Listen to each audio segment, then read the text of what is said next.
Hello, everybody, and welcome back to Night Owl here on RCI TV, Season 2, Round 2. And if you missed last week, what are you doing? Living under a rock? Go back and watch that race at Laguna Seca, the series opener. It was an absolute barn burner. We're going to talk about that here. I'm Jesse Lee, Nick Setnick behind the cameras, and I am joined by Josh Leishan here, and I can't wait to get going today. If it's anything like last week, it is going to be absolutely incredible. And I don't know what else to say. Josh, welcome. Yep, hello, good evening everyone, or good afternoon, wherever you are in the world.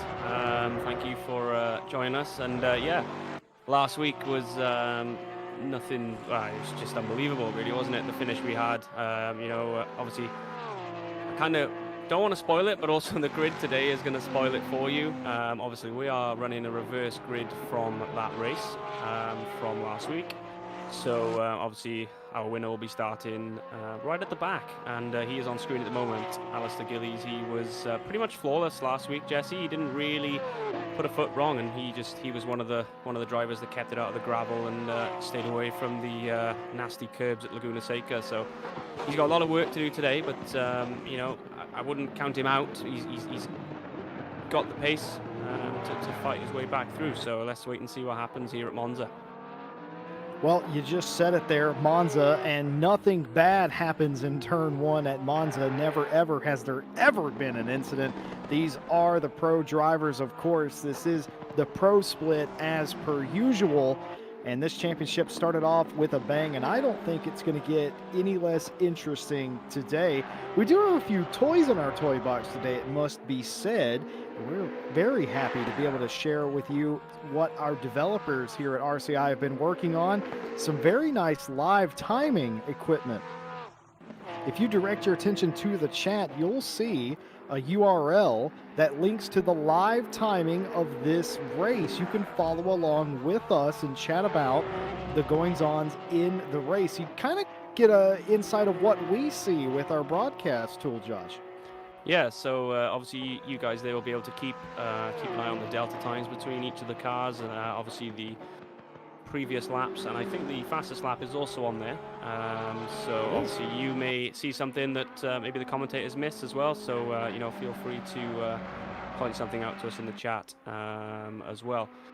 But so yeah, like you said, nothing ever goes wrong at Monza Turn 1. So were we expecting a chaotic start, do you think, or are these guys going to go around 2 by 2 nicely around the first chicane? What do you think? I don't think it'll be like a public lobby chaos, but I think there has to be some cars at least going straight on at the chicane and just hitting those bollards down. Oh, it's absolutely going to be the case. There's going to be cars going off in turns 1, 2, 3, 4, 5, 6, 7, 8, 9. It's just going to happen. That is what happens when you come to Monza. I have found recently in our races here at RCI that there's actually been more accidents in turn 1 of lap 2 than turn 1 lap 1. I'm not sure what that is. Maybe they're, cautious for the first lap, and they get into the second lap and they sort of relax a little bit, which may not be the right thing to do. But either way, we are looking at an evening start here in the Night Owl Championship. Glad that all of you are with us. 8 minutes of practice left here, and as Josh said earlier, Alistair Gillies won an absolute thriller in round 1 at Laguna Seca. And let's just say, because I'm not going to spoil it too much, but let's just say, side by side off the final turn for the win. And it was absolutely, that whole race was just cat and mouse, wasn't it? Yeah, it was a crazy race. We had guys on alternate strategies. Some guys deciding to go long. We had battles all the way throughout the field. I remember the battle between Sundstrom and Schmidberger as well. That was a great fight between the two big boy cars of ACC in a way, GTR and the BMW M6. That was a great fight as well. And there was certain guys that didn't have a great day at the office. I know Urquizy probably would have wanted more. I remember he was up into, I think he was P3 for quite a while, and then he made a mistake and he fell back. So they're hoping to make a right this week as well. But no problem.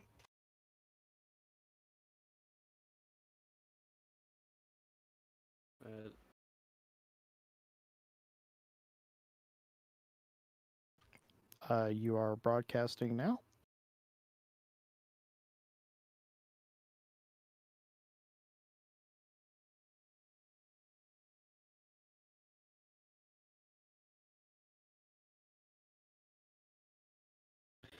Well, hello everybody out there again, and just one thing: we are experiencing a minor technical difficulty. Practice still going on, loading back in as we speak. Sorry about that. Things do happen, but anyway, we are going to get right back into it. A couple of things that you may not otherwise be aware of. We did a couple things different this season for Night Owl. A reverse grid is going to be the theme. The first races grid was random draw. Anybody could have ended up anywhere. But from round 2 onward, it is going to be a reverse grid, meaning that if you're first, well, you're starting last. And that's going to create a lot of situations with good drivers, really fast drivers vying for this championship, having to go through the field, Josh. And that can be a headache for them, but boy, is it interesting for us to watch. Yeah, exactly. It's obviously you want to be at the front of the championship as well, but going into the last race, maybe if you're third in the championship and you're only a couple of points behind, is that going to benefit you? But also, it just means it's going to be really, really tight. The championship, I think, is just going to ebb and flow, going to go back and forth. I think because obviously, we've got so many rounds. The championship standings are going to fluctuate so much. With obviously last week's race winner starting. Starting last today, we could have a completely different winner that wasn't even in the top 10 last week, and then all of a sudden he hops, quite high up into the championship. So I think not until maybe round 4, round 5, are we maybe going to see the similar pattern of drivers that we used to seeing at the top of the championship standings. But it could be, who knows? Like Monza is a track that, in my opinion, does sort of allow you to overtake a little bit more than Laguna Seca does. It's not easy, but you do have that slipstream down the main pit straight, so positions are going to be able to be made. So starting from the back here today wouldn't be as bad as starting at the back at like Laguna Seca, for example, because obviously it's so hard to overtake, even though we've seen plenty of it last week. But yeah, I just can't wait now. So we got 2 minutes, 2 minutes left, and we will get back. Get onto the race. Maybe some of the other drivers are more interested in other things, but one way or another, we will see. Yeah. So if you just bear with us again, guys, we are having a slight technical issue at the moment, but we're doing the best we can to get that working. So unfortunately, these things sometimes can't be avoided. So yeah, looking at the on the Jorge thing, I think he finished quite towards the back last week. So did he get damage or something? I can't quite remember what happened there. But so he's actually one of the quicker guys at the moment, and he's going to be starting near the front today. So we'll have to just wait and see what's going on here, and hopefully we can get the race underway on time as well for everyone. So if you just bear with us.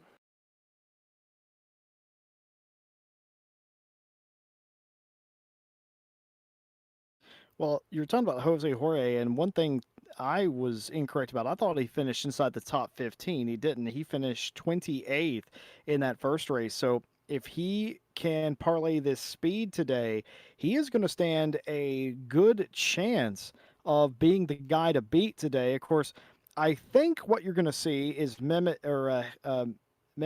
Kara on pole here today with Patrick Delau and Jorge in third place. So if this really is the speed of that Ferrari, if he can parlay that into something in the race, he's in a really great position to pick up a ton of points. And boy, does he need it. I mean, he only has 13 of them in comparison to the championship leaders 50 some. Yeah, exactly. So he needs to try and get the full haul of points today. So we'll wait and see. Not long, and we'll find out exactly where everyone's starting, and obviously it'll be a bit easier for everyone to see it then on the screen. We will get it back up and running for you guys. We still have practice little going radio, little RCI radio going on right here. Yeah, I like it. I like it. It's nice and cozy. Yeah, no, exactly, it is. So so we've got around 4 minutes max wait time left on the practice session. So obviously, we've still got a bit of time before the race gets underway. So hopefully we'll get things underway. But so here we go. How many cars have we got left out on track? Doesn't look like too many. So practice session will be coming to an end very shortly.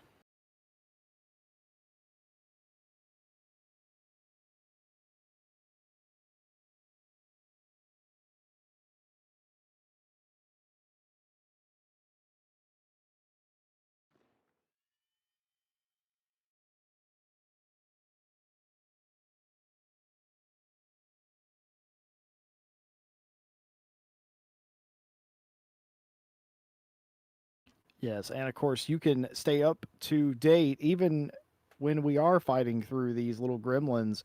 You can stay up to date with the live timing. We also have some standings to share with you here. And keep in mind, these guys are going to start in reverse order of where they are in these standings today. And of course, you have Alistair Gillies, who won race one at Laguna Seca, taking home the boatload of points. Ishmael Lebrecq second, and Massoud in third place. And of course, further back, Sundstrom and Fabian Schmedberger performing really well in that Nissan GTR. Says that the Laguna Seca is probably one of the best tracks for that car. And of course, behind him, Blantner, Kesey, Octane, Conway, and Katosi round out the top 10, Josh. Yep, they do. And so moving down then into positions 11, we have Johan Vane. He finished 11th. And then 12th, we have Carl Mathis, Elio Silva 13th, Hansa Bel Hassan in P14, Rodrigo Aravina in 15th, Taha Mali in 16th, Burak Yilmaz, Nico Kumpu in 17th and 18th, and Jake Coombs and Mustafa Kaya rounding out the top 20 there as well.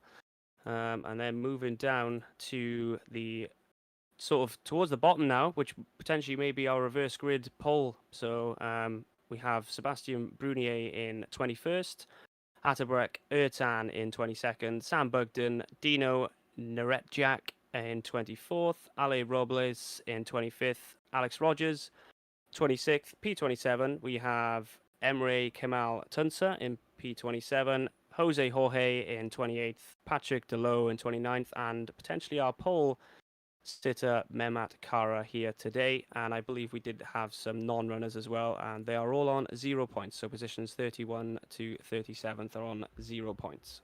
Yeah, and as far as I understand, if you have 0 points, I think you start at the back. I don't think that puts you automatically at the front. I think you have to be the lowest point scoring driver to be on pole. I don't think you get pole by not scoring points, because trust me, folks, if that was the case, I'd be in this series and not talking to you right now. But those are the points as they run after one race. Of course, we are at Monza, very different. Something else that's a bit different, too. We're going to be racing into the darkness here.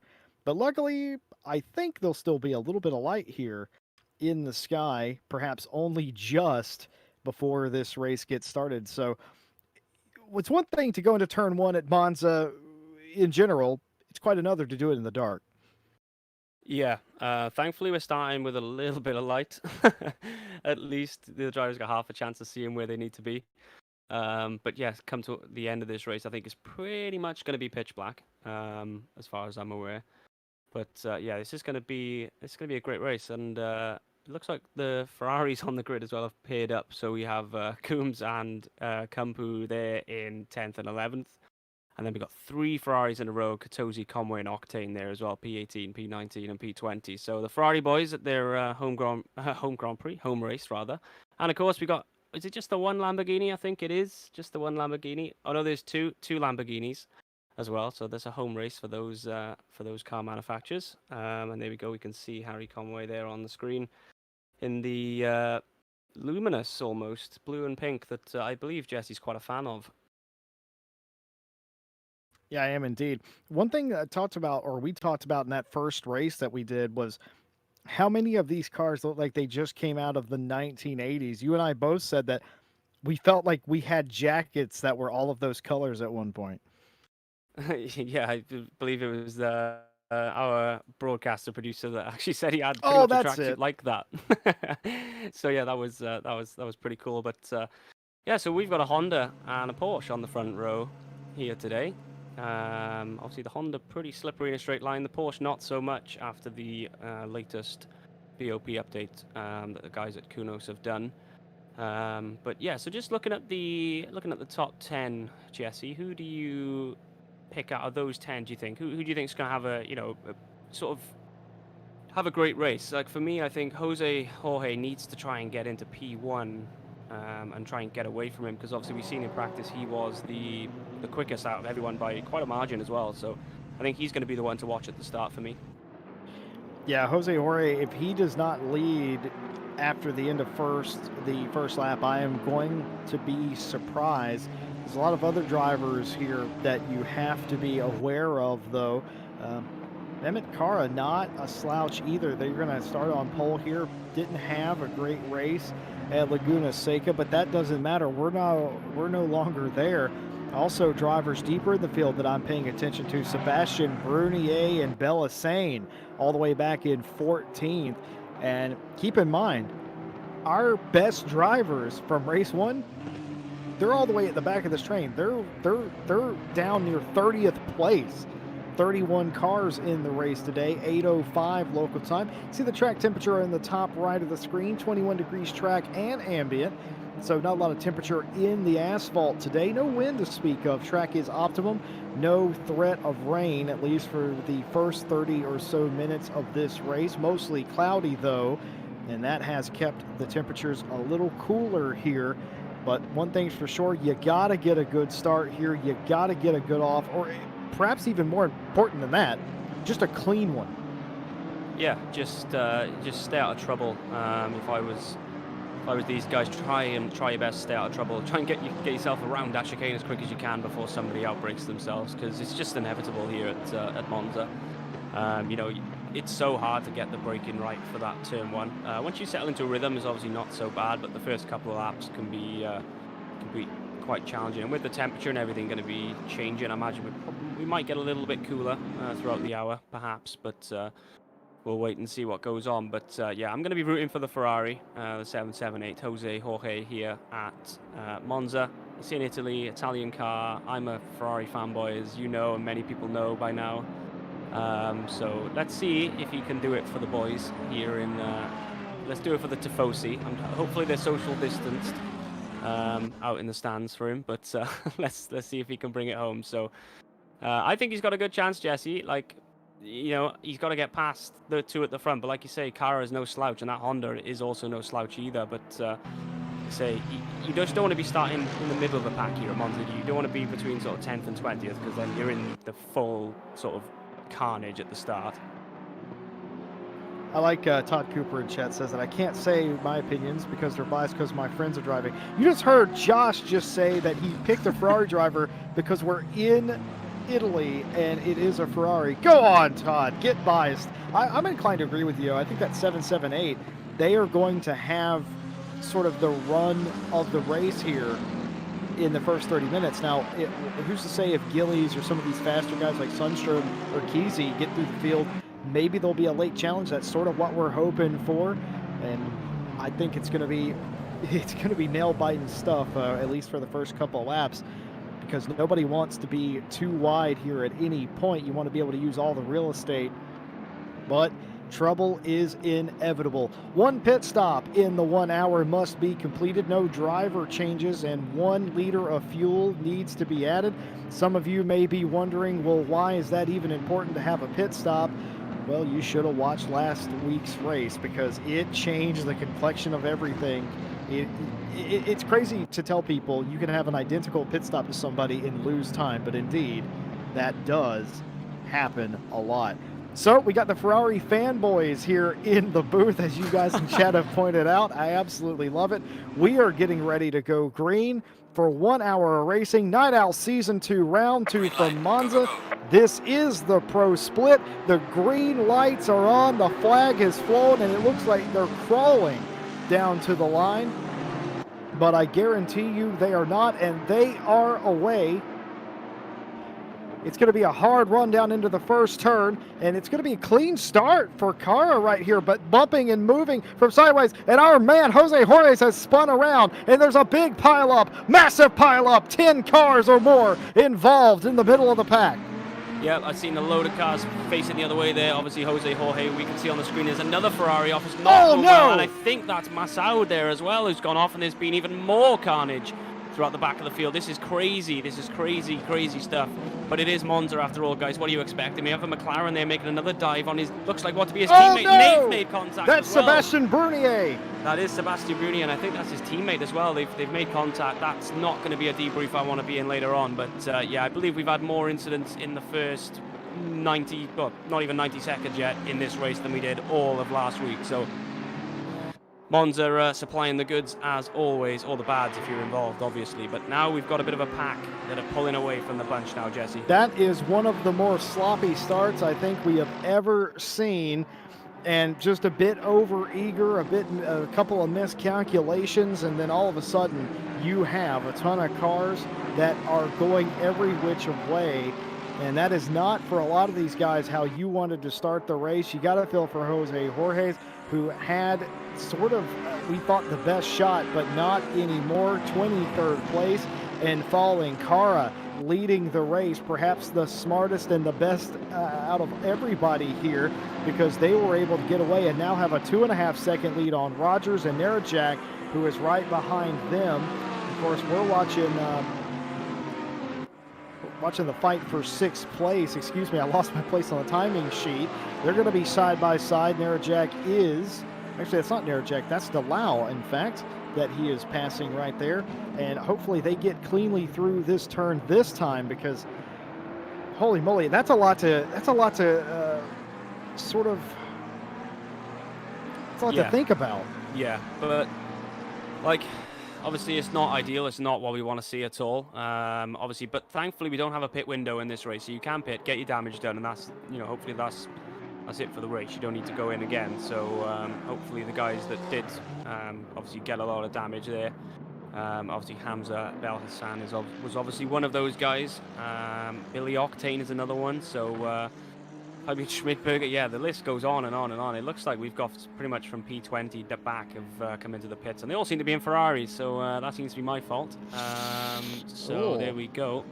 So Jake Coombs, I believe, is carrying the torch for the Ferrari boys now. He's in P3, but Mehmet Kara, perfect start. Everything happened behind him, and you know, away he goes. Hopefully on towards the checkered flag.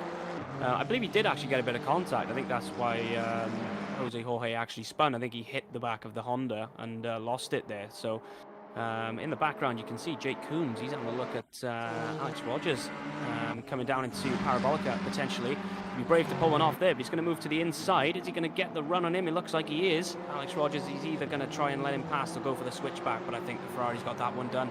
Obviously, that McLaren was involved with a little bit of contact earlier on as well with his teammate on lap 1 at the second chicane. So, yeah, a bit crazy. Everything's spaced out. It's hard to really gauge where everybody is going to pan out. But, yeah, Mehmet Kara, if you're him, that's you couldn't really have asked for a better start, to be honest. Can I just say, because I'm a silver linings kind of guy. I'm very glass half full as opposed to half empty. Yes, that was a messy start. Yes, that was bad for a lot of drivers. But now you have done your mandatory pit stop if you had any sort of incident, and now you know what you have to do in this race. You have to have a clean 55.5 minutes. You can't make mistakes again. You can't revisit pit road. And it's unfortunate that you no longer control your own destiny in that respect. You can't, you know, fight for a position on the start. But at least you know where you stand. And that is perhaps the most important thing. And somebody here who would have benefited from all this is Ryan Gill, Triple R powered by RCI. He's one of our broadcasters, commentators. He's an everyman really here for us here at RCI, and he's one of our own in this race. And the car behind him, I think that's Gonzalez. Gonzalez going all sorts of crazy sideways. Somehow saved it. He looked incredibly composed considering how he entered the first Lesmo there, so pretty nicely done. But Ryan Gill was not with us in race 1. He is in race 2. He had to start all the way at the back. He's up to 14th place, and that's pretty good for him. And also Alistair Gillies was up inside the top 10 at one point after starting 31st, I believe, or somewhere around there. And he was inside the top 10. He has completed his mandatory pit stop. Unknown if he had damage or not. It's possible he did because he's still behind Octane and Schmedberger. So I can't really tell you. But he will likely filter out somewhere in the top 10 as soon as everybody does their pit stops. Yeah, because he kept going. He didn't pit at the end of that one, did he? He kept running for a while. He is behind really Octane and Schmidberger as well. But yeah, Ryan Gill really benefiting from that, and maybe one of this from that is Mikael Sundström as well, because obviously he was he P4 last week, so he would have been quite far back down the grid as well. So he's P10, and obviously Vane there as well in P9. Those two were very, very quick last week, but you know, Mikael Sundström, I think, in the BMW as well, is pretty mighty down the straights. So it's kind of the perfect car for Monza, but here we go. We've got Nerechak trying to have a look around the outside. You do well to get around there, but Aravina not giving an inch there. So nice defensive driving, sort of just squeezed him out. Yeah, so this is interesting.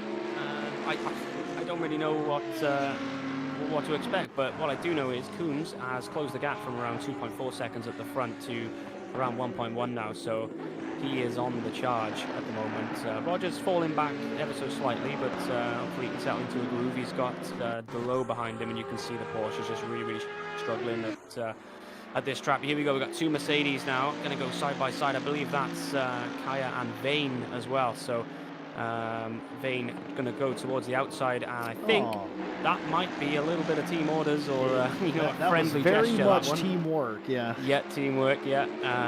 Oh, he's hit the sausage curve there on the outside. They don't want to be doing that, but yeah, I think he's let him through there. I think he knows in the long run Vane's potentially going to be quicker than him, so let him get on the charge, see if he can bring something home for the team as well. But yeah, that team, P7, P8, obviously in this championship we do have teams as well. Think of them as Formula 1 style teams, so obviously, you know, two drivers, two separate cars, just running the same livery, usually. Behind Nerechak now is the driver I was talking about earlier on, Mikael Sundström, who is on the charge. It looks like he's going to try and go around the outside here at Curva Grande, trying to get the inside line for the first chicane. It looks like he's just going to drive straight past the Audi, if I'm honest with you, Jesse. That BMW is so fast now since the latest BOP update. That was almost easy, wasn't it? Yeah, that did not look like that was any sweat for Sundström at all. Pass completed, getting another position, and that's sort of how you draw it up in your head. Sundström up into 9th position now. Here is the leader, Kara, who is being chased down by Combs. Combs is right behind him now. It was 2.5 seconds, then it was 2 seconds, then it was 1 second, and now, well, it's absolutely nothing. The splitter cam here, Nit Setnik providing these great camera angles, these views. You get to see just how fast and furious this racing is. And look at Jake Coombs getting all up into the back of that car and gets right beside him, and we are going to see, can he break down here and get the pass done? He's gonna round the corner fairly well, and Kara just sort of lets that happen. Defenseless, can't really do too much about it. New leader of the race, number 34, Coombs. Yeah, that was a nice move. Looked like Kara had to sort of get out of it in a way. I think he wasn't quite expecting him to go down the inside, but also Mali in the Lexus is also flying along as well, isn't he? The Lexus again is another one of the cars that benefits here at Monza, but well, we've got the top three sharing pretty much the same bit of road, and that's Kara going to run a little bit wide there in the background. Is that going to jeopardize his run? It looks like it is. I think the Lexus now coming down towards the Della Roggia chicane. Is he going to try and make a move for it? I think they're going to be level by the time they come to the break-in zone. He's got the inside line. Is he going to just send it up the inside? I think he has to, and it looks like Kara is aware of it as well, and he's just sort of conceded that when he made a mistake. You know, he just wants to try and stay up as high as he can. You know, he's up there because effectively he finished last week, so he just wants to stay as high up as he can. He doesn't want to fight too much and then cost himself the race, you know. So he doesn't want to get into a fight that he probably knows he's not going to win. But the cars behind him, Rogers and DeLoe, he's pretty much driven away from those guys. So let's see if he can keep it nice and tidy, and there may be a chance of a podium for him as well. But the other Honda, who I think they may be teammates, Gonzalez, is also coming to the pits as well. I believe they're teammates. The cars look very similar. So, but DeLoe again, he's just getting chased constantly by some quicker cars here. Aravina now only 3/10 behind, and then he's got Vane just another 2.3 behind that as well. So DeLoe falling backwards, but we did say, I think before we went live, we were expecting the Porsche to struggle here today. It's not the greatest car for this track anymore, unless if it was raining it wouldn't be so bad, but it's not very fast anymore.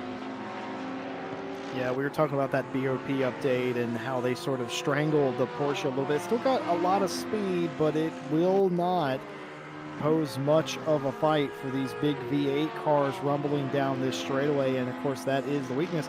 I was talking about too is if this race was wet, then it might actually have a darn good chance, but we're not expecting rain. Anything is possible. Again, it is mostly cloudy though, but to have a Porsche this far up the grid is pretty good. I'm paying attention to Alistair Gillies, who's in 18, to see how far they can make it up the grid. Of course, they started way in the back. Was that Matt? Was that Cara?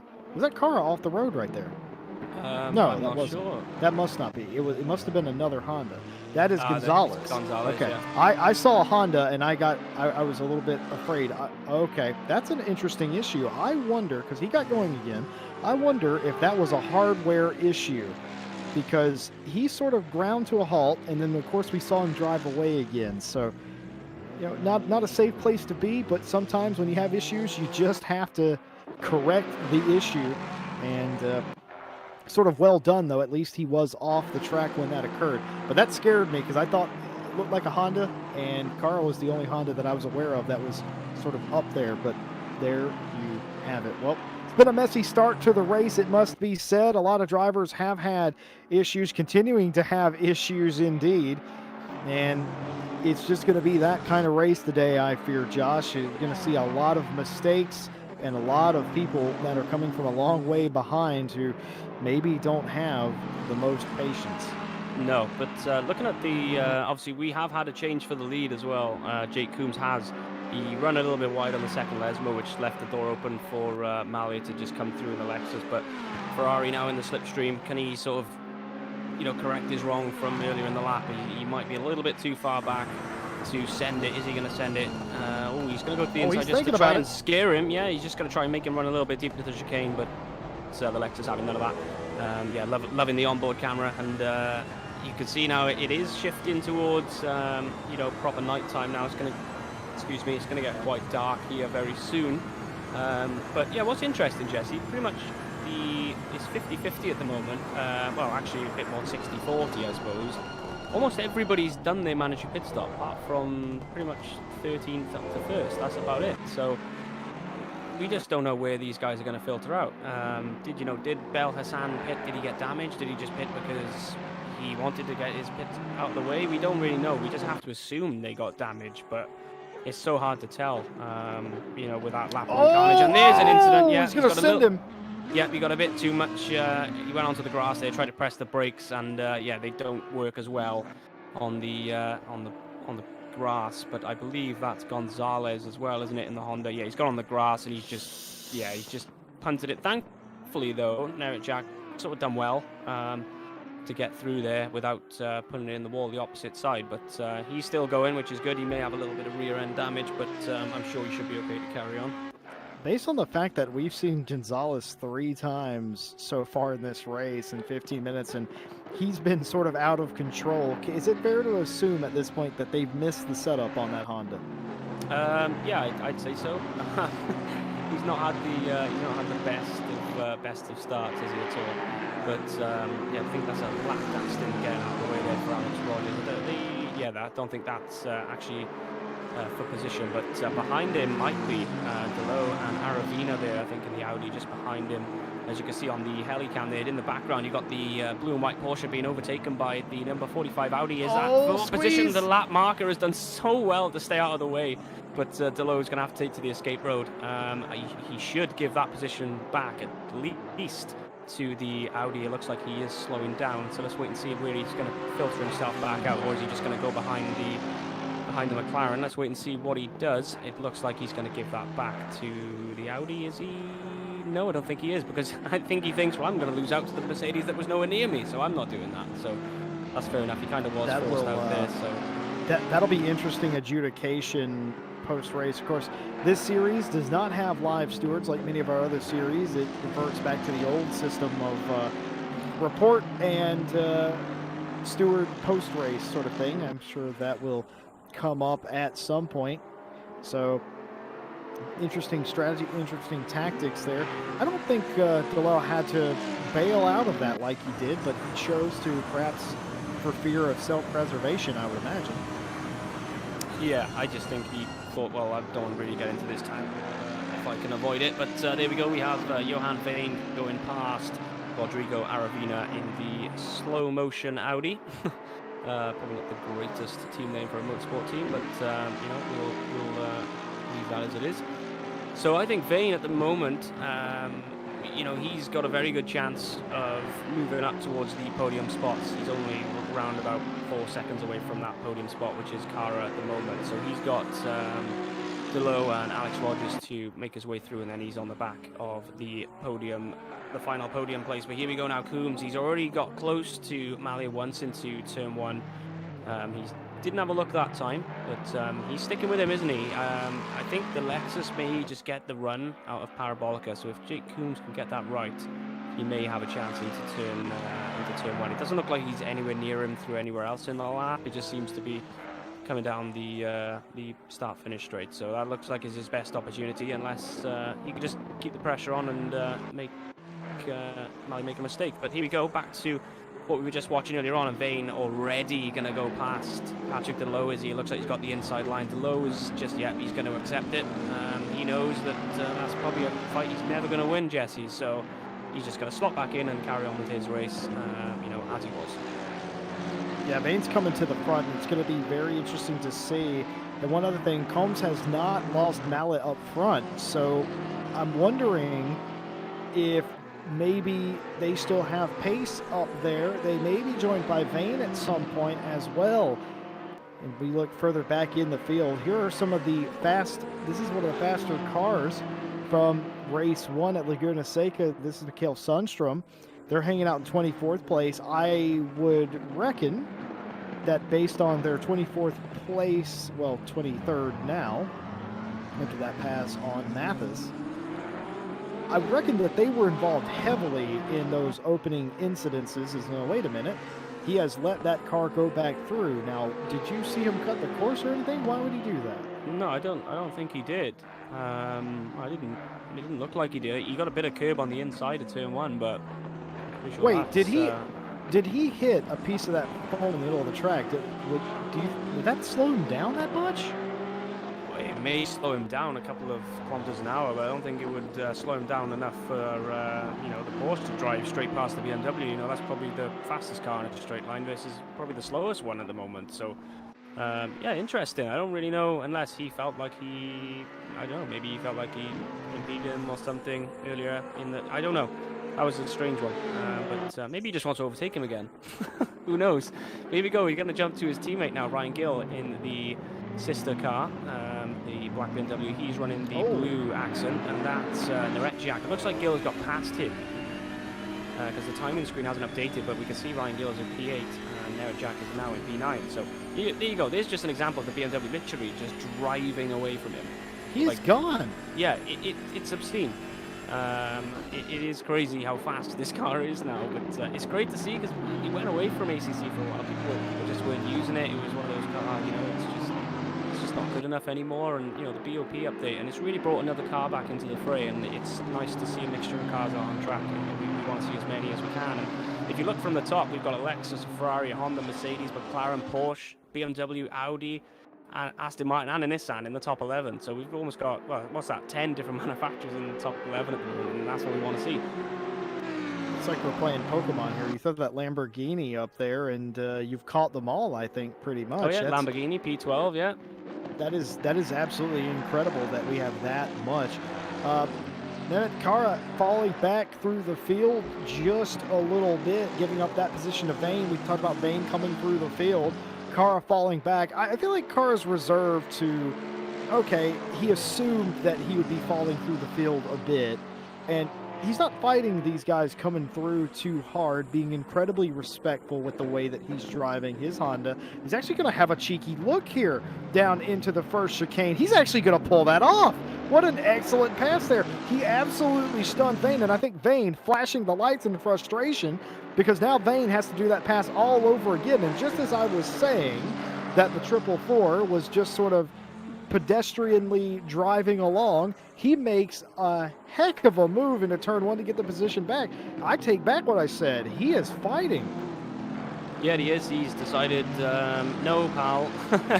Not that easily, but Vane now, you can see he's going to just get him into the first Les mode. Now Kara is going to sit back, and maybe he thinks he can get him back down the straight again, but he's got to look behind him now as well, because Rogers is right on his tail in the 119 McLaren.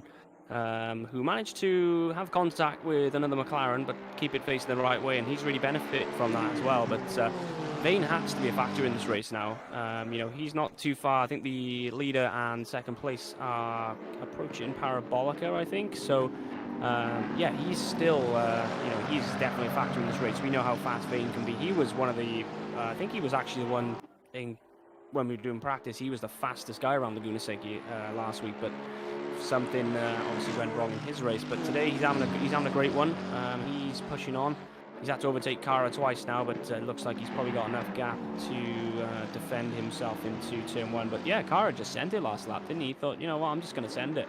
But he needs to be wary that Rogers doesn't think that this lap as well, because Rogers is nice and close to him now, and that McLaren, nasty bit of slipstream for Kara. He doesn't want this. He needs to try and break the toe a little bit, but he can't weave too much because that is, you know, not really allowed. Ooh. But here we go, side by side, turn one. Is he going to send it, or are they going to? Oh, he's going to squeeze him right to the inside. It's just within the rules, but it's going to be contact. Yeah, it's inevitable. It's going to be contact. That will need steward inquiries after this race. That was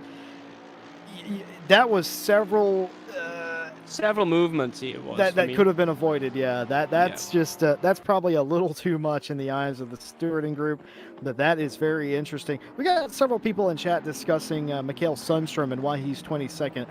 Well, just to outline where he started 26. There was a big melee on the first lap. I can almost guarantee you that he was caught up in that. Mikael was one of the first to come down pit road. I think, in addition to coming down pit road, guys, he also fixed up whatever damage he had to the car. So, yeah, he is back there because he started back there due to the inverse field. But in addition to that, he was also caught up in an incident, almost certainly so, and pitted really early. So that's why Mikael Sundstrom is so far back, and another driver that we are paying attention to that will certainly be coming through the field, no doubt. As this battle for the lead commences again, Coombs has caught Malik again, and now we're going to see if Coombs can get back around him. Of course, Malik took the lead whenever Coombs decided to have a little bit of a wide turn, but he will not be able to, not have to make that pass on the track, as Malik has dumped himself down pit road. Perhaps a smart decision after Combs caught him.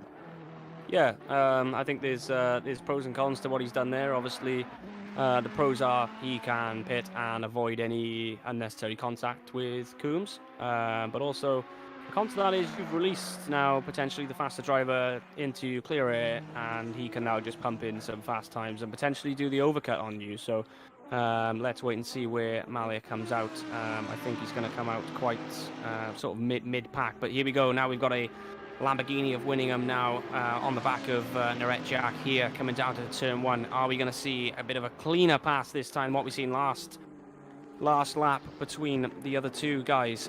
Here we go. So Jack takes the inside line, defend. Oh, and the Lamborghini almost hits him in the Mercedes. Oh, we almost had a domino effect there, but they all did so well to avoid that. Fair play to them.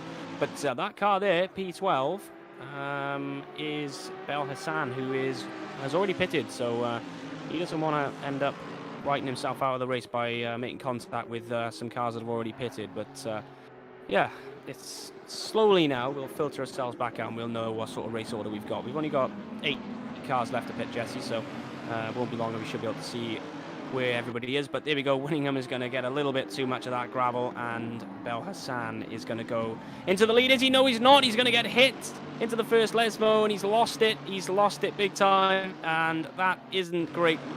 You know, that's not really what you want to see, but here we go. We're going to go up to the heli cam now. So he goes to the inside line. For me, he's in front there. He's got that pass done, and he just pretty much just drives into the side of him. But, yeah, I can imagine the stewards will be getting reports of that one a little bit later on. But, well, he managed to keep it in a straight line, Jesse, so he didn't, you know, it's not all over for him. But he did lose a position to Maleh, who was our race leader. So Bel Hassan is well within this race as well. So that's going to cost him big time, as Cara, I believe that is I know that's actually Gonzalez has gone for a bit of rally as well. I'm telling you, I do not envy the stewards here at RCI. They are going to wake up on their Sunday morning, get a cup of coffee or tea, and they are going to walk into a inbox full of incidents that they need to judge fault in, and it's just going to be one of those days. If you are a steward at RCI and you're watching this, call in sick tomorrow, because you're not going to want to have to deal with this. This has just been a difficult race for a lot of drivers as darkness and night completely sets in here, creeping ever closer to pitch black darkness around Monza. Not any real lights to speak of other than the pitch straight around here. I think there may be a single light in Ascari. Maybe? Yeah, I think there might be one, yeah. But yeah, for the most part, it's pretty dark, isn't it, here? Nerjak right here getting taken by Malik right now. Malik trying to get a position back. He's been in the wars so far, and he is trying to get that position. Nerjak not wanting to give it up, has the position in the Parabolica, but will it matter? That Lexus, can it pull off the corner? It can, but the problem, excuse me, they're not in Parabolica, they're in the Lesmo. Sorry, the darkness is messing with my head. I promise you that. But pass is done either way, and give Mallet that position back. Nerjak now under fire from behind, I believe. Is that Bellassane who's caught all the way up? No, that isn't Bellassane. That's a lap. No, that is Bellassane. No, I think it is. It is, yeah. That's, he's got past him as well. So effectively, Mallet and Bel Hassan then, or Bel Hussein, sorry, I don't know which way around it is, in the 888, is potentially chasing down who was our race leader a bit earlier on. I think that's is that Fabian Schmidberger as well. Having a look, yes, it is. He's got past Nerjak as well. So Schmidberger is in this as well. So I don't know if these guys actually did get damage at the start, or if they have. They've been pumping in the lap times to catch back up to the front guys. But obviously Coombs now is going to be the one to see where he filters out into this race after he's completed his mandatory pit stop as well. I believe the mandatory pit stop is just 1 litre of fuel minimum as well, so you don't have to take tyres. Obviously, it's up to you what you know what you want to do. But I don't think that's the fastest way around. But also, I don't think everybody wanted to repair their car after lap 1. But that definitely happened into the first chicane, and pretty much the chaos carried on until the first Lesmo, really, didn't it? Indeed. And you know what? This tool that we're using now, this live timing tool that we have here at RCI now, you guys are looking at it as well as we are, and you've noticed something very important here. Jake Coombs has set the fastest lap of the race, a 1:48.114. That is quicker than anybody else by about 0.4 of a second.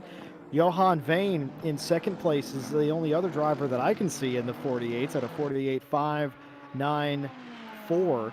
So doing a really good job is Jake Coombs, and he finished 19th in the first race. So that would be amazing for him to come all the way back 19th, get that good starting position, stay out of trouble, and win a race here. But of course, 30 minutes, half the race to go. But there it is, the live timing in its infancy here. This is a beta that you are all a part of. Congratulations. Welcome to RCI's first beta. But it is working, and it's an absolute treat. And it showed everybody there that the fastest lap was lap 15 by Jake Coombs. And that's just showing you, I mean, pace can come from anywhere. And that's going to be one car that we could see in the middle of a pitch black night, isn't it? Keep pushing. Oh yeah, it's standing out, and like I said at the start, you know, it's a Ferrari. Obviously, my pick was Jorge, but obviously he was involved heavily in the lap 1 incident, and Coombs, I believe, started. I think it was P10, P11, so he benefited massively from the start. But yeah, I thought Vane would be catching Coombs, but Coombs is pretty much couple of tenths if, you know, and Vane matched him near enough last lap by just a tenth off. So Coombs looking like he's doing the work, but let's see now. Mali has got a little bit of space. Let's see if he can get his car into the 148s as well, because I believe only Coombs and Vane, and we got Bel Hassan in the 48s and Malia in the 48s. And then you have to go quite far back to Akizi there in P13 as the only other driver did a 148 last tour. So, yeah, here we go. There is the winner from last week. He's P11, Jesse, at the moment. He's done his mandatory as well. He started 31st. And with everything that went on, you'd have to imagine he was involved in a little bit of it, because he was right at the back.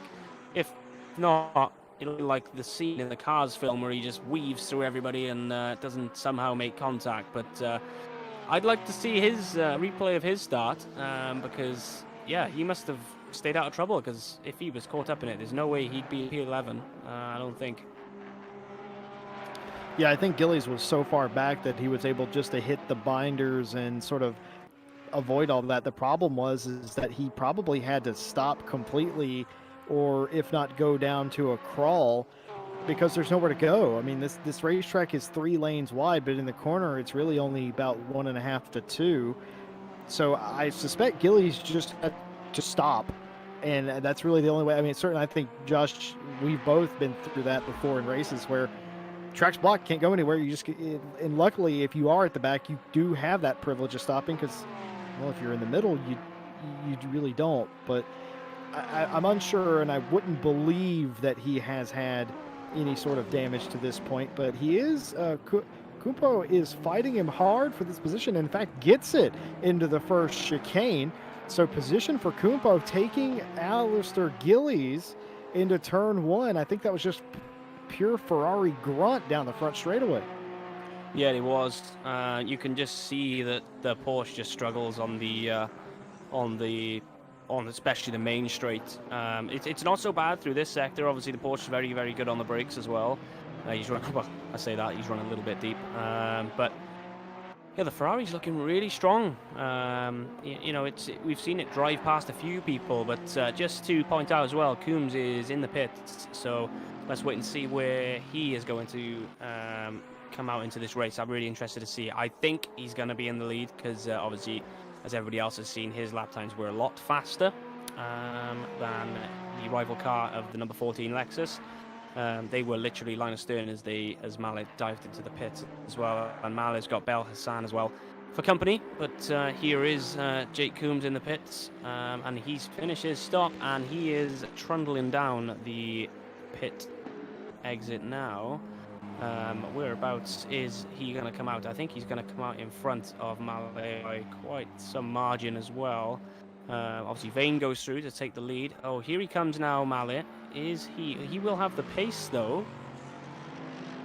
Oh, it looks like he's Coombs passed has him. lost that. Yeah, I think Coombs maybe repaired a little bit of damage then, because obviously there was a bit of contact between these guys earlier on in the race. But he's going to come out in what effectively at this current time is a net third, I believe, unless he fell behind Schmidberger as well. So Mallet now is the net race leader. So only the 4 cars left to pit, but yeah, we could be on for a bit of a fight to the finish, because you know Coombs is the fastest guy on circuit, or has been the fastest guy on the circuit for quite a while now. So let's wait and see how this pans out. But yeah, the Ferrari boys coming strong towards the end as well. We got Billy Octane there in P9 and Kumpu in 10th as well. So it's not massive gaps between the top, well, what potentially could be the top 5, and also Katosi now in his Ferrari is going to try and use his V8 in the not quite the back of the car, but the middle of the car. It's behind him at least, to go past the Porsche of Elio Silva. So yeah, the Porsches are really struggling. It's not something we're used to seeing here at ACC, but maybe it's a bit more of the norm more recently. But yeah, this isn't a track that favours it at all, is it? No, it isn't. And I've been doing some maths. I know some of you in chat will love to hear that. Don't do maths, Jesse. No. I've been doing maths, and I've determined that because Coombs was faster on the track every lap in comparison to Mallet, I'm pretty sure he either repaired a very, very tiny bit of damage, or the more likely option, he just had a slower entry and exit time is what I think occurred there. And that cost him dearly because, again, they were nose to tail whenever they last saw each other. But based on the fact that he was quicker in general, in reference to Combs, I think that he just sort of was slower in the pit delta somewhere. But it wasn't a ton. But that is what has happened there, and that has put him behind the 8 ball, and he will have to make up that time as Katosi and Silva get nice and close here. Katosi going for the run into 1, and he will not be challenged by Silva. Well passed, well done. And now's about the time I like to tell everybody, thank you guys for being here, watching here on RCI TV. I'm Jesse Lee, joined by Josh Leishan and Nick Setnick behind the cameras. And we are happy to have you. And if you're enjoying the show tonight, feel free to leave a like and subscribe for more RCI GT racing goodness. And we'd also like to thank all of our partners that make this race, as well as every race, possible. Race Department, AK Informatica Race Face, and Next Level Racing. They are absolutely integral to making sure that these races go off, and glad to have them and you guys, and I hope that you guys are ready for the final 23 minutes of this race, because I don't think we're done here yet. I think Coombs gets there, but he's got to get by Belisane now as well. Yeah, it looks like his pace has just sort of disappeared for some reason. Maybe he's got Schmidberger behind him, causing him a little bit of trouble. But here is Gillies now being overtaken again by the number 25 Ferrari. So he must have got back past him, because I'm pretty sure we've seen this once already. But behind them as well, we've got Ikizi in the AMG. And we know the AMG is no slouch either. So let's wait and see. We could have potentially a 3 wide moment, or is Ikizi going to stay out of trouble? No, he's not. He's going to think, well, you're going to get squeezed out. I'm going to have a look down the inside of turn 1. That is very brave, especially with the size of the bonnet on that Mercedes. But he tries to get the drive out of the final, the second turn there, but he didn't quite get it done. But you could have a look at him down into the Della Roggia chicane. Is he going to try and make a move on the Porsche? But so he's actually going to go to the actual racing line, switch back aggressively to the inside to try and make Gillies bite that, but he wasn't having that bait at all, was he? But here we go now on the split the cam of Ikizi. So we're going to go through the first Lesmo here, which is the one you really want to get right to carry the speed through to the second one, but looks like they all get through nicely there. So coming around to the second Lesmo now. Can the Merc get nice and close to the Porsche? You gained on him a bit, but a little bit of grass on the exit, but that shouldn't slow him down too much. But here we go. This is the Mercedes in full effect. He's going to try and go to the inside for Ascari. Looks like he's going to be well alongside him before we even get to the corner, and Gillies just has to yield and just has to fall behind him there, Jesse. There's not really a lot you can do when the car's already there. It's ultimately a block pass, and you know, you just have to, you just have to let him through and try and get him back into Parabolica, I guess. Yeah, I mean, for Gillies, it's survive and move on. This is a track that doesn't favor the Porsche. He obviously started in the back per the rules of the reverse grid. And it's a survival race, and he probably knows that. Gillies has won a ton of races. He's a veteran. Obviously, he's in the pro split, for goodness sake. And for him, he needs to survive, pick up positions when he can. And when he can't, don't fight too hard. Don't get yourself in a poor situation. And for the most part, Gillies doesn't do that. So he's going to fight. He will fight Kumpo. He'll fight everybody. He'll fight Urquizy. But if it's not there, it's just not there. And next week, hopefully, the track favors you a little bit better. And of course, that's what makes GT racing so interesting, isn't it? All the different sort of tracks. Talking about Kuhn, though, in that 34 Ferrari, the pace has just disappeared. He was 2.6 seconds behind Belisane, and now it has went all the way out to 3 seconds plus now.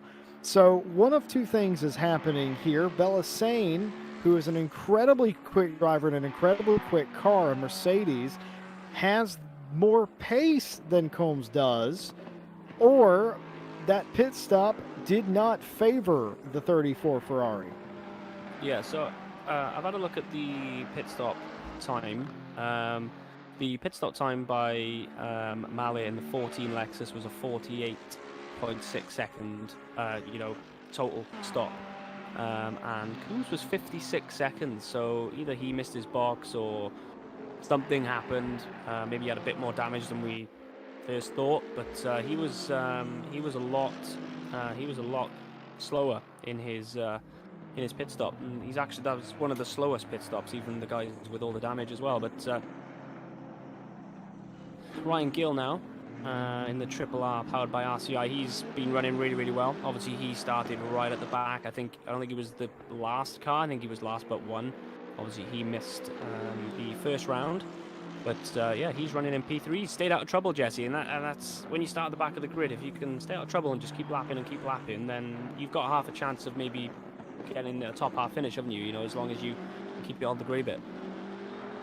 Yeah, that's sort of what you're looking for. You're just looking, and Ryan Gill is so good at picking his battles and picking up spots in intelligent ways, and that's just sort of the way that Ryan Gill does things. Brock McDude, haven't seen him recently in RCI. I know his good friend Billy Octane, always a field favorite, and Brock McDude as well, and glad to have him in this championship, out there busting around in a GTR. Top 15 right now, doing a good job for the GTRs. I love the GTR representation from Fabian Schmedberger and Brock McDude in this championship. It hasn't really been favored too much, the GTR, by no BOP updates, and it's still lovely to see people out here running these things. They're just such lovely cars, but not doing too bad. Actually, he's going to be up in about 15th spot, so we'll see if he can hold on to that. Of course, the Mikael Sundstrom just passed him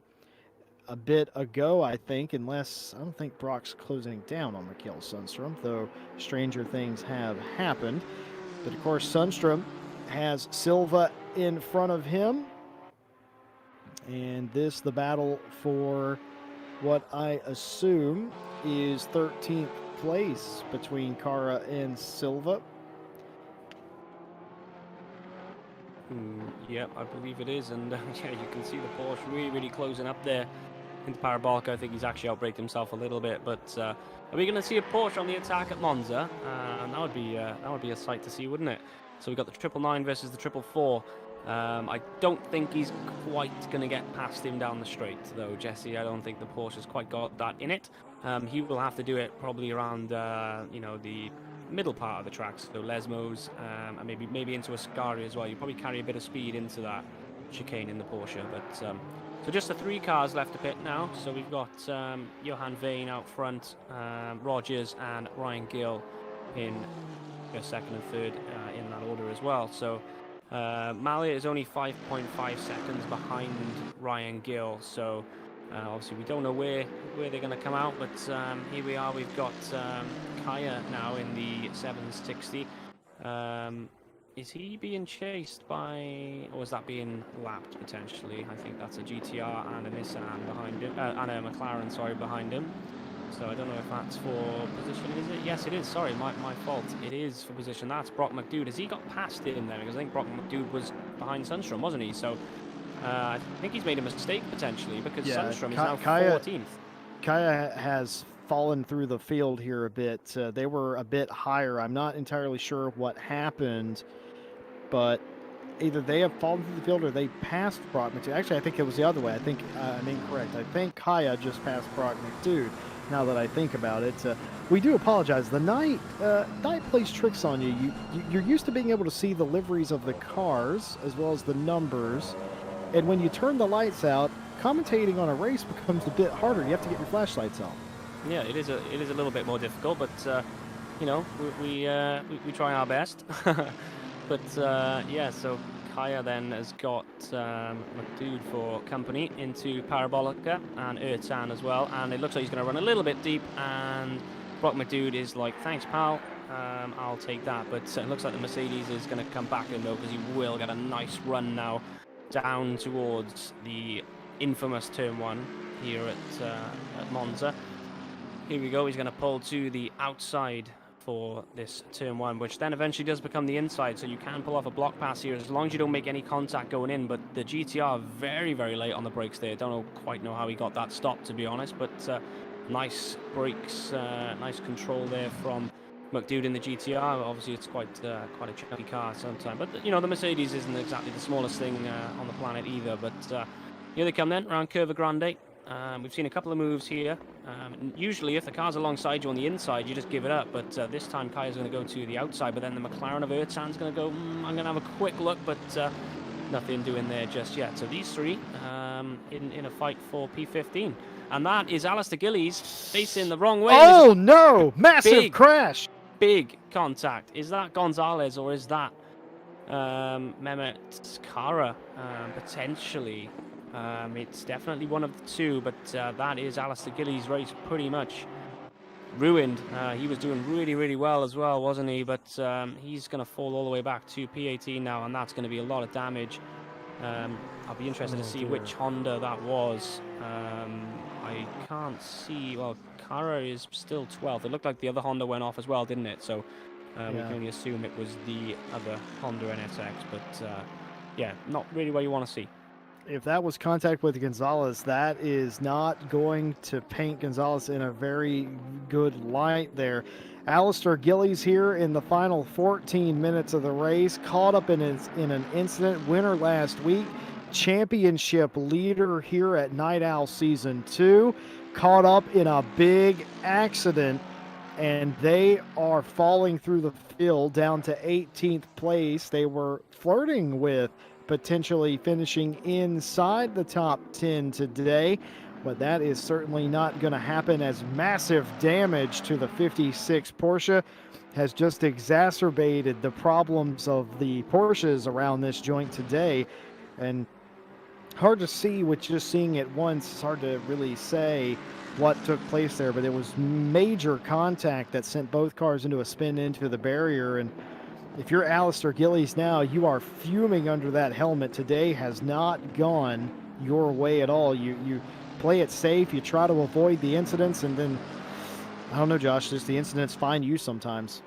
Yeah, exactly. It looked like it was just after the second chicane, so I can only assume that maybe, obviously we didn't quite see what went on, but I can only assume one of the drivers got onto the curb a little bit. But if it is, well, that Honda wouldn't even be for position, would it?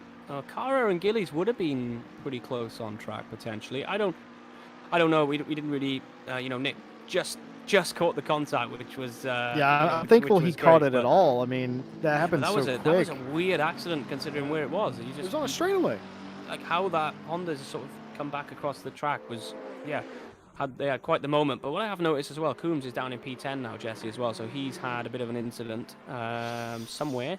So since the pit stop, if he did fix damage, he should have left it as it was, because it was much better. But sometimes that happens. You get used to driving the damage and then you fix it. It's like, well, what's going on? And then you find yourself, you're not carrying the speed anyway, and then you just do the same pace, so you kind of lose just a load of time, and you're still doing the same lap times. But it's a great shame for him, but he's still P10, so I'm pretty sure, I think he started 11th, so he's gone +1, I guess. But speaking of moving through the field, Mikael Sundstrom looks like he's just got past Mehmet Kara in the 444 as well. Sundstrom into P12, who he started sort of late 20s, didn't he? What, 27th, 26th, something like that. So he's doing really, really well in that BMW. But, we didn't expect anything different, really. And also, Johan Vane is into the pits as well. He's going to do his pit stop, and I believe that's the 56 of Alistair Gillies there as well in the pits, as we just seen him go past. So our race winner from last week, he was doing really well, and it all got taken away from him with around about 15 minutes to go. But that's sometimes how it goes, and it didn't look like it was avoidable, to be honest with you. Looked like he was just caught up in that one. But Ryan Gill, he's still going. He's going to move up into second place, is he, potentially? Looks like he might just get past Vane. The side by side, yeah, there we go. Ryan Gill up into P2. Obviously, still got his mandatory to do. So Alex Rogers and Ryan Gill are the final 2 cars to serve their mandatory pit stop. Well, Vane has completed their stop. 2 cars left out there. And certainly the end game is near, just shy of 9 p.m. here in Italy at Monza. It has been a day that has been marked in controversy and incidents and a lot of broken dreams. And I'm going to tell you, there's a lot of broken race cars after this one. Oh my goodness, huge slide by Carl Mathis. Did he save that? I'm sorry. I think he might have. Did he crash and save this car? Getting a lot of curb there in the Porsche. Does he hit it? Yes, he hits the sausages. He's going to go wide. He's going to slide left, slide right. Wow. And he is going to pretend that absolutely nothing happened. Save of the day, Carl Mathis. Absolutely impressive stuff. He may not get a top 20 today because of that, but he's number 1 in my heart. What a save in the dark!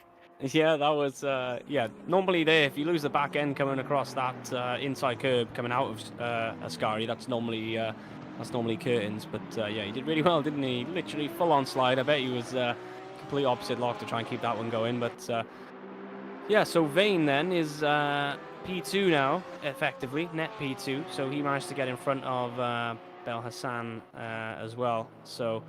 And there we go, Alex Rogers is coming into the pits. So that leaves just Ryan Gill, and I think in the distance I can see Ryan Gill coming in as well. So what you see on the timing screen on the left, once these guys have left the pit, is potentially going to be for, for position. Obviously all the passes were for position anyway, but obviously they did still have to pit, so effectively they'd be moving out of the way. But looks like Vane now has got to hunt down Mallet for the race win. There's not a lot of tarmac separating them, Jesse, so let's wait and see. Are we going to have some sort of finale to match what happened last week? Vane is the one that can give that to us, so let's see if he can catch the number 14 Lexus, who you can see is on the blinker saying, "Get out of my way." There's a nasty German car trying to chase me down, so I need you guys to get out of the way so I can get up the road as far away as possible. And there we go, he's on the blinkers, on the flashes again. Sorry, just please get out of my way is what he's thinking in there. So yeah, he's still got a lot to do. It's only 7 minutes, but that's around, what, 4 laps around here. So let's wait and see what goes on in the final stages of this race. Yep, for a lot of these guys, it is all to do. It can be done. Ryan Gill will filter out into 10th place in the Triple R powered by RCI 27 BMW. Of course, a lot of you are talking about how reinvigorated the BMW has been since its BOP update. And I think a lot of us, even if you're not a big BMW fan, you just like seeing it out there. But he has Silva right behind him in a Porsche. And like you said earlier, Josh, could we see some offensive driving by a Porsche? I think you might see some right here. Silva all over the back of Gill, looking to make the pass into the second Lesmo. Can't quite do it, has to filter out, but will he? Look how close he is. Look how close he is. He's going to filter down to the inside of Ascari. Can he get it done? Can he get enough alongside of him? No, he cannot. That big screaming V8 is going to be a little too much for that flat engine, and they will go into the turn single file. But look just how much better that Porsche turns, but it shouldn't matter too much as, well, all Monza is a corner connected by a bunch of straightaways, though I fear that that can be said for most racetracks, but you get my point. And Ryan Gill survives another lap. Meanwhile, up at the front of the field, you got... Vane is in the lead. Vane is in the lead. Something has happened to Mallet, I would assume, because that should not have transpired that quickly. They're going to be side by side here, fighting for this position. But meanwhile, Vane up in front of this doesn't want anything to do with it. And you could almost assume Mallet had an issue where he spun off or was contacted by another car. He's, what, about 10 seconds or so adrift at this point. So something has happened to Mallet, and now Bella Sane all the way up to second place. Yeah, not really sure what's gone on there, but all of a sudden we got a Mercedes 1-2. Johan Vane and Bel Hassan as well. So the 759 and the 888 Mercedes leading the just way. got by Bellasane again. Oh, Mallet's just got past him again. Yes, he has. I do stand corrected, but it looks like that phrase I could use maybe at the end of this next straight. Is the Mercedes close enough? No, it's not. But maybe Mallet got caught up with some of the lap traffic, maybe. He lost 4 seconds on his last lap, so it's not exactly massive amounts of time, but just because of how close it is at the front. The car doesn't look damaged. No, it doesn't, does it? Yeah, it's a strange one, but he done he's sort of back on pace almost, but the Mercedes making the most of that. Oh, but the back marker almost looks like he was defensive on him. That was really, really strange, and he's gonna hit. No! Oh, yeah. So I'm gonna go out on a limb here and say the back marker has caused that, in my opinion. He goes to go away from the racing line, but Bel Hassan's like, okay, I'll just go around you, and then he's gone defensive, and then he's misjudged his braking point because he had to do that swerve, and that's just going to sort the balance of the car completely out. And yeah, so that's Mallet facing the wrong way this lap for sure. But and he's got Schmidberger behind him now, so he manages to keep third for the time being. But Schmidberger is going to try and pounce on that if he can. So Bel Hassan back into second, but I think he may have a penalty coming his way. Yeah, I would almost assume he's going to accrue some penalty points for that, for just miscalculating the braking perhaps into the first chicane.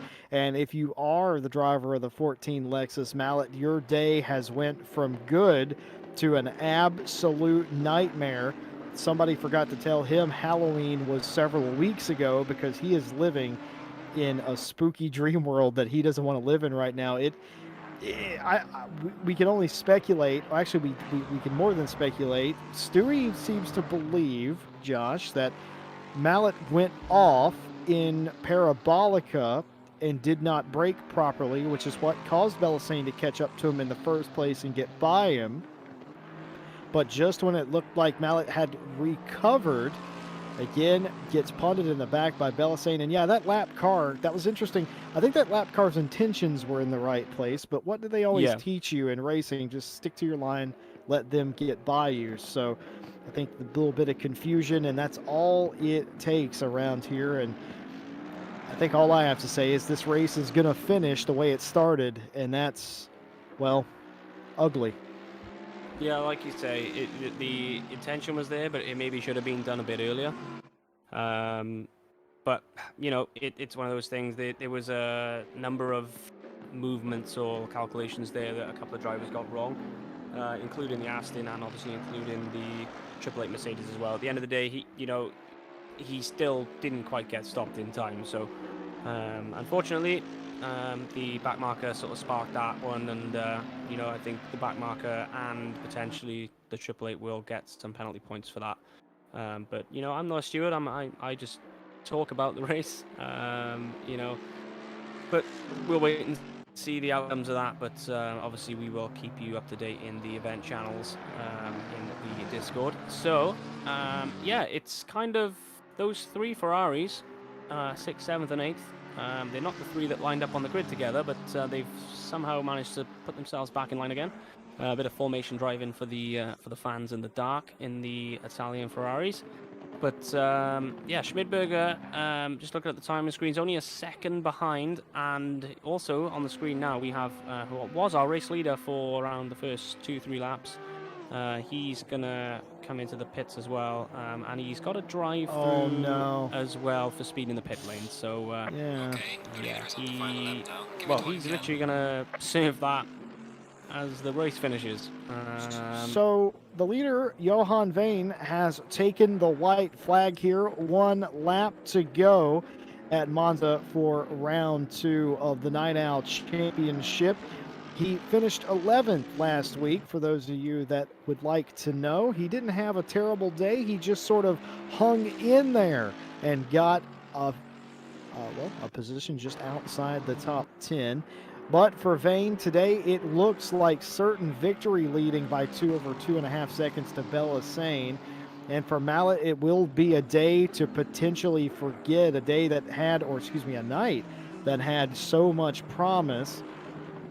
It will end with potentially a podium as long as Fabian Schmidberger doesn't catch him in this final lap.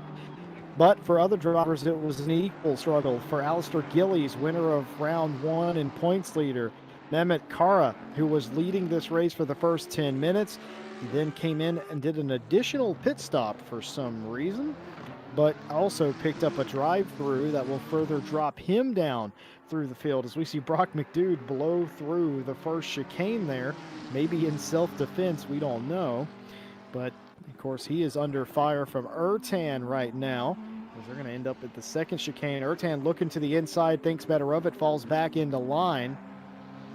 But just quickly about Johan Veen one final time, it's just fantastic what he was able to do today. Stayed out of trouble, kept his nose clean, and ended up being the big beneficiary. And it's going to be Johan Veen for JM AMG Racing Team, who brings home the victory in round 2. Bella Sane will come home second for H3 Racing.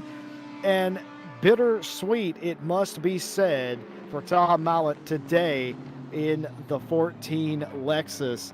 And Fabian Schmidberger in 4th, pretty darn good. Urquizy 5th, Kumpo 6th. Katosi had a strong run to the line in 7th. Coombs, another driver who will find this bittersweet, comes home 8th. Rogers behind him, and our very own Ryan Gill, who is in a battle right here. I think that's Ryan Gill, who just got passed for 10th. Is that going to be Silva taking 10th home? I think that's actually Sundstrom, I believe that might be.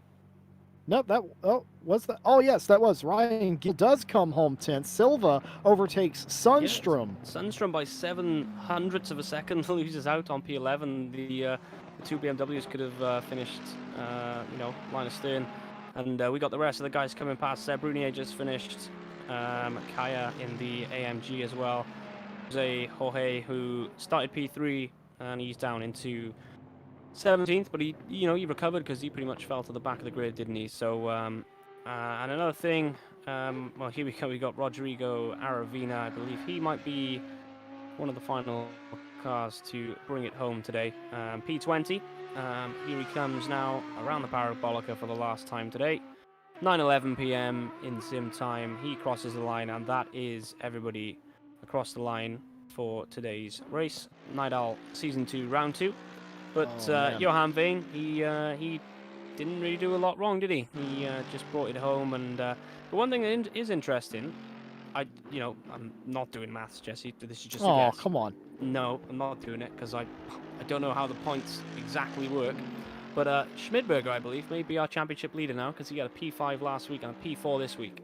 So I think he may be our championship leader, which means he gets to start in last position next week, potentially. Well, we actually just got word from Alistair Gillies himself that he had a significant bit of damage and had no headlights, and was attempting to fix that so he could finish, but it wasn't safe. So I think he finished 26th on the road. Ishmael Lebret called in for the race. He's been in Shadow Race. And Massoud, who was 3rd in the first round, finished 25th just in front of Gillies. So if you were at the top of our scoring board, well, you didn't have a great day. I think Fabian Schmidberger actually might be leading the championship points after this. And he's going to be really close up there with Johan Veen and the like. But these reverse grid races, we will have another one next week. It is going to be very interesting as we play out this championship. I don't know what to say. It was a messy race that ended sort of beautifully for some of the guys, but for the majority, it was messy the whole way through. They just never could find a rhythm, Josh. No, they could not. But what else did we expect, Jesse? It's Monza in the dark. So all in all, it was a great race. It was great to cast. So much going on. Obviously, the dark is quite tough sometimes to see who's who. But yeah, thanks everyone for tuning in and bearing with us as well earlier on in the stream. So we do appreciate all your support, guys. And if you did enjoy, please leave a like and hit the subscribe button as well if you're feeling extra generous. And please join us for next week as well while we go to Silverstone. And anything else from you, Jesse, as we say goodbye for tonight? Well, yeah, of course. I echo your sentiment. Thank you to everybody. Thank you, Josh, for sitting opposite me. I'm Jesse Lee, and of course, Nick Setnick on the cameras tonight, bringing you all the action from the track. We have been RCI TV, and we just want to thank all of our partners one more time: Race Department, AK Informatica, Raceface, and Next Level Racing. You can find the links to their stuff down in the description. For me and the entire team here at RCI TV, we'll see you next time for Night Owl Round 3. We hope to see you then. And until then, stay safe and have a good night.